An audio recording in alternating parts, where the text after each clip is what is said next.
네, 조 장관이 사퇴 입장을 밝힌 오후 2시 부인 정경심 교수는 검찰에 출석해서 5번째 조사를 받던 중이었습니다. 사퇴 소식이 전해진 이후 정 교수와 검찰에는 어떤 일이 있었는지 취재기자를 연결해서 알아보겠습니다. 손영 기자. 네, 서울중앙지검입니다.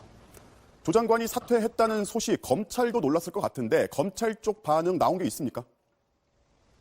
네, 검찰 쪽에서는 조 장관의 갑작스러운 사퇴를 전혀 예상하지 못했다는 분위기입니다. 공식 입장이라든지 또는 공식 입장과 비슷하게 해석될 수 있는 발언 자체를 극도로 자제하고 있는데요. 대검찰청 관계자들에게 조 장관 사퇴 소식을 보고받은 윤석열 검찰총장 역시 아무 말도 하지 않은 것으로 알려지고 있습니다. 반면 법무부 검찰개혁위원회는 조 장관의 갑작스러운 퇴임에 안타까움을 표했는데요. 조 장관이 진행해온 검찰개혁을 차질 없이 추진하겠다고 말했습니다. 법무부 역시 대변인 명의의 공식 입장문을 통해 조 장관이 진행해온 검찰개혁과 법무혁신 업무를 흔들림 없이 수행하겠다는 뜻을 밝혔습니다. 정경심 교수가 이 소식을 듣고 조사 중단을 요청하고 귀가를 했다. 이런 얘기가 있던데요. 오늘 이후의 검찰 수사 어떻게 흘러갈지 예상을 좀 해볼까요? 네, 정 교수는 오늘 오전 9시 반에 출석해 조사를 받다가 오후 들어 조 장관 사퇴 소식이 전해진 직후에 갑자기 조사 중단을 요청하고 귀가했습니다.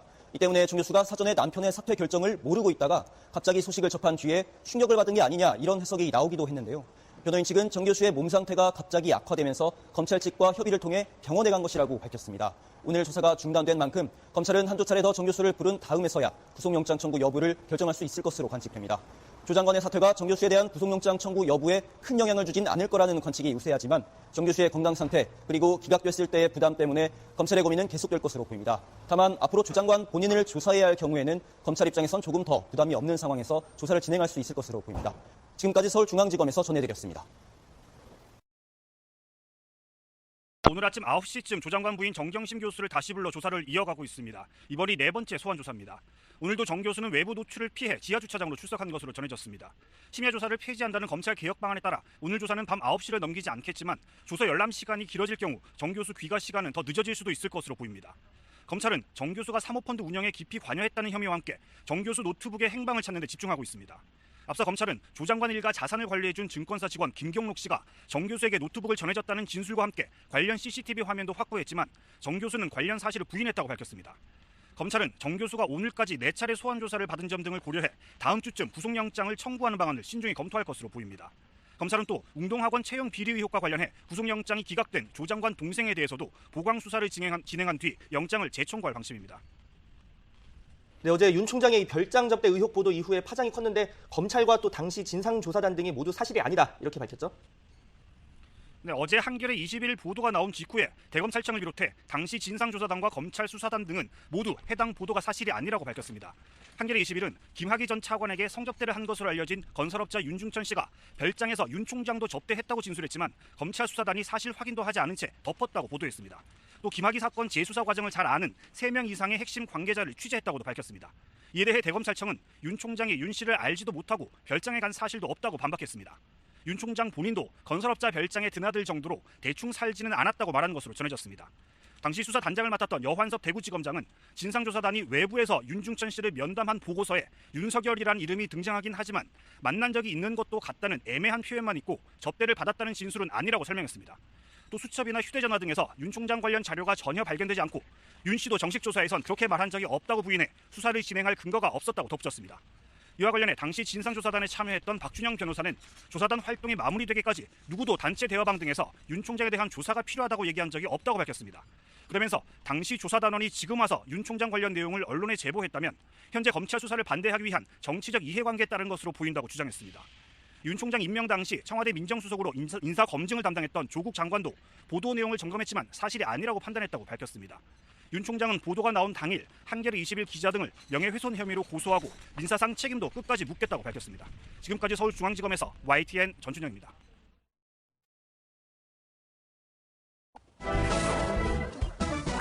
이 논란이 좀 있는 것 같은데요. 시청자 여러분들의 판단은 어떠신지요? 같이 한번 좀 봐주시죠. 왜 이 시점에 왜 부릅니까? 이것인데요. 오늘이 며칠입니까, 김민지 기자? 24일이죠? 25일인가? 25일이에요. 그러면 6일 후면 이 두 사람 간의 만남이 이루어지는데 어떤 얘기일까요? 네, 문재인 대통령과 윤석열 검찰총장이요. 임명장을 주고받은 이후에 처음으로 만나게 됩니다. 그래요? 31일 청와대에서 반부패 정책협의회를 주재하게 되는데요. 이 자리에 바로 윤석열 검찰총장이 참석하게 되는 겁니다. 말씀드린 대로 7월 25일에 임명장을 받았는데 그날 이후 첫 만남이거든요. 임명장 수여식 당시에는 두 사람 간 이런 얘기가 오고 갔습니다. 들어보시죠.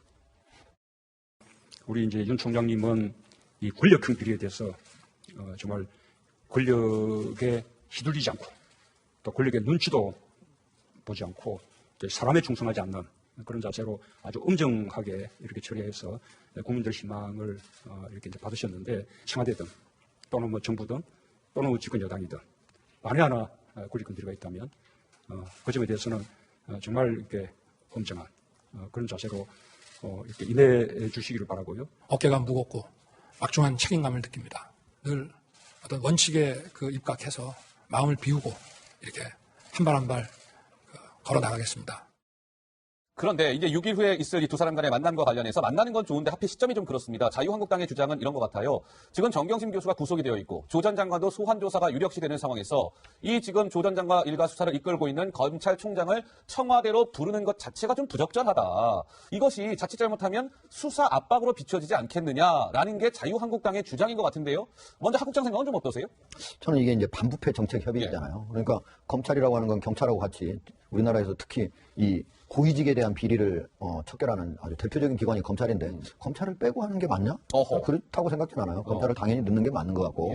그리고 이게 과연 윤석열 총장이 대통령 앞에 가면은 위축이 돼가지고 조국 일가 비리 수사를 제대로 못할까? 저 그렇게 생각하지도 않습니다. 저는 오히려 대통령이 7월 25일 날 윤석열 총장을 검찰총장으로 임명하면서 뭐라고 했습니까? 살아있는 권력에도 엄정한 자세로 임해달라 이렇게 얘기를 했습니다. 그런데 조국 전 법무부 장관 같은 경우는 장관인데도 장관으로 임명을 대통령이 하는데도 검찰총장이 수사를 개시해가지고 했습니다. 그래가지고 결국은 지금 현재 부인이 구속되고 지금 현재 본인은 곧 소환 조사를 당할 위기에 처해 있습니다. 대통령이 얘기한 살아있는 권력에도 엄정한 자세로 한 대표적인 사건입니다. 대통령이 제가 보기에는 오히려 칭찬을 하고 진짜 내가 그때 원했던 게 이건데 당신이 진짜 그걸 그대로 해가지고 진짜 너무 감사하다 이렇게 얘기하면은 제가 보기엔 그게 더 바람직하고 그렇게 할 수도 있지 않을까. 저는 이렇게 생각합니다. 감사하다고 얘기할까요, 대통령이? 글쎄요, 봐야 되겠습니다. 자, 어쨌든 이제 31일 날의 만남 얘기 좀 해봤고요. 자, 김민지 기자, 이런 상황에서 말이에요. 지금 이제 정경심 교수가 구속이 됐는데 여당 인사들의 발언이 좀 논란입니까? 처음에 사실 영장이 발부됐을 때는 민주당은 회의에서 이인영 원내대표가 그냥 판단을 존중한다 정도의 메시지만 내고 공식 논평은 자제하면서 좀 신중한 입장을 보였는데요. 그 이후에 의원 개개인들이 이제 뭐 어디 여기저기 라디오 인터뷰나 이런 데에서 점점 발언 수위를 높여가고 있다 이런 지적이 나옵니다. 뭐 조 전 장관 사태에 대해서 뭐 책임을 지는 여당의 모습 이거에 대해서 사과할 의향 없냐? 사과는 못하겠다 이러기도 하고요. 법원과 검찰을 비판하고 있는데요. 그 목소리를 모아서 함께 들어보시죠. 분노를 인정해야 되고 포괄적인 사과가 필요하고 특히 민주당 지도자들도 좀 각성을 했으면 좋겠다 이런 얘기신데요. 제가 지도부는 아니지만 어쨌든 사과는 못하겠습니다. 시원하게 못해드려서 죄송하고요. 저는 어쨌든 법원의 이 구속 결정에 대해서는 존중을 합니다. 하지만 이 검찰이 수사를 통해서 구속영장 청구까지 갔던 이 과정의 행태에 대해서는 저는 검찰의 행태는 비판받아 마땅하고 그로 인해서 검찰개혁에 대한 큰 물줄기가 저는 오히려 만들어졌다고 생각이 드는데요. 대검찰청구 국감장에서 윤석열 총장이 공정한 수사한다, 원칙대로 수사한다는 얘기를 여러 차례 하는 걸 봤어요. 제가 봐서 이거는 엿장수 마음대로 수사하는 겁니다. 네, 뭐 강병원 민주당 의원은 윤석열 총장이 검찰이 지금 엿장수 마음대로 수사하고 있는 거 아닙니까? 서른 더불어민주당 최고위원은 어제의 발언이에요. 이 검찰이 마치 조국을 딱 타깃으로 삼아서 검찰 개혁을 못하게 하려는 지금 프레임을 만들고 있는 거 아닙니까? 라는 지금 반응들이 나오고 있는데요. 맨 위에 제목 보이시죠? 반성 없는 민주당 아니냐? 좀 이런 비판이 나오고 있습니다. 그 다음 화면 주시죠. 자, 또 목적 높인 이 공지영 작가 얘기인데요. 공지영 작가 얘기는 저희가 좀 따로 한번 짚어보겠습니다. 공 작가가 소셜미디어에 이렇게 올렸어요. 집안 좋고 공부도 좀 하고 돈도 있는 일진들이 접수한 학교 같습니다. 이 나라 사법부를 공개 비판한 내용입니다. 다음 화면. 공 작가, 이해찬은 돌아오시오. 비겁하게 보드카 속으로 숨지 말고 국민의 분노가 보이지 않습니까? 그러니까 정경심 교수가 구속된 데 따른 이해찬 대표의 책임론을 거론한 겁니다. 여당 대표의 사퇴를 요구했는데요. 김 교수님 한 말씀 하시죠. 저는 그 구속영장 발부된 당시에 법원 근처에서 밤늦게까지 시위를 하신 분들이잖아요. 그리고 정경심 교수가 구속영장 발부됐을 때 울기도 했더라고요. 아, 울기까지 했어요? 그래서 저는 그분들, 물론 그분들의 뭐 표현의 자유가 있어서 하는 겁니다만 정상적인 국민의 눈높이에서 보면 이해가 되질 않아요. 특히 공지영 작가의 저런 과도한 어떤 그 격앙된 어떤 발언들, 사법부를 비판을 하면서 어떻게 일진해라고 이야기를 합니까? 일진. 저는 근데 보통은 일진은 또 공부 잘하는 애들은 아니잖아요. 근데 집안 좋고 공부 잘하고 돈도 있는 일진이라고 그러는데 저는 물론 작가시니까 뭐 표현을 굉장히 과도하게 할 수도 있습니다만 좀 정신을 차리기를 바랍니다. 제가 볼 때는 서초동 법원에서 영장 발부가 나올 거라고 아마 애초부터 예상을 안 했던 것인지 모르겠습니다만 현실은 현실대로 인정을 하길 바랍니다. 그리고 인지 부조화 이런 데 따르면 저럴 때 스스로를 인지 부조화를 해결하기 위해서 결국 자기 스스로가 계속 자기 정당화를 해나가거든요. 그런 분들 이제는 소수밖에 안 돼요. 저는 그래서 광화문에서 아직도 탄핵을 무효라고 외치는 분들이나 정경심 교수 이미 다 확인돼서 영장 나왔는데도 저렇게 자기 아군인지 적군인지도 모르고 정말 천지분간 없이 계속 저렇게 비난을 해야 되는 분들이나 예. 제가 크게 다르지 않습니다. 저러다가 정말 좌파 태극기 됩니다. 조심하시기 바랍니다. 예.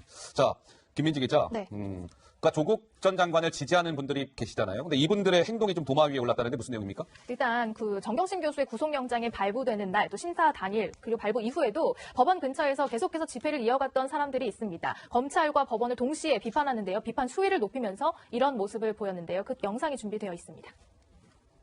한번 있을게요. 따라주시기 바랍니다. 이게 법이야! 이대로는 사태로 지금 못 갈 것 같아요. 우리 대법원이든 중앙지법까지 일어나서 대한민국 적폐 판사들 목 시원하게 적폐 판사 불러가라. 검찰 개혁 밀어내자. 외치고 갑시다.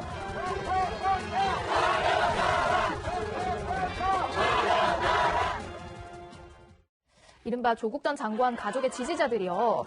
정경심 교수에 대해서 구속영장을 발부한 판사를 실명 거론하면서 공격을 하고 있습니다. 그 판사 얼굴 사진에요. 영정사진 작성하기도 영정사진? 하고요. 근조, 판사와 쓰레기를 합친 판내기라고 하고 욕설까지도 하는 등 비난 게시물을 올리고 있다는 얘기입니다. 바람직하지 않은 것이죠, 한국장? 당연하죠. 예. 아무리 표현의 자유가 있고, 시위, 집회의 자유가 있다고 하더라도 저렇게 법원 앞에서 저렇게 과도한 언어로 하는 것 자체에 문제가 있고, 또 하나는 만약에 압수수색 영장을 발부하면 금방 적폐 판사라고 했다. 그 다음에 또 조국 전 장관 동생 또 구속영장 기각하면 갑자기 적폐 판사에서 또 훌륭한 판사로 바뀌었다가 또 다시 영장 또 정경심 교수 영장 발부하면 또 적폐 판사죠. 이게 똑같은 사람이 왔다 갔다 그렇게 하는 겁니까? 그럴 수는 없잖아요. 어떻게 그렇게 하나하나 사안으로 그렇게 과도하게 규정해가지고 비판을 합니까? 좀 우리 국민들도 좀 자제를 해주셨으면 좋겠습니다. 예, 판내기 이런 용어 옳지 않습니다. 기레기라는 단어도 있었는데 이제 판내기 얘기까지 나온다는데요. 듣기 좋지 않습니다.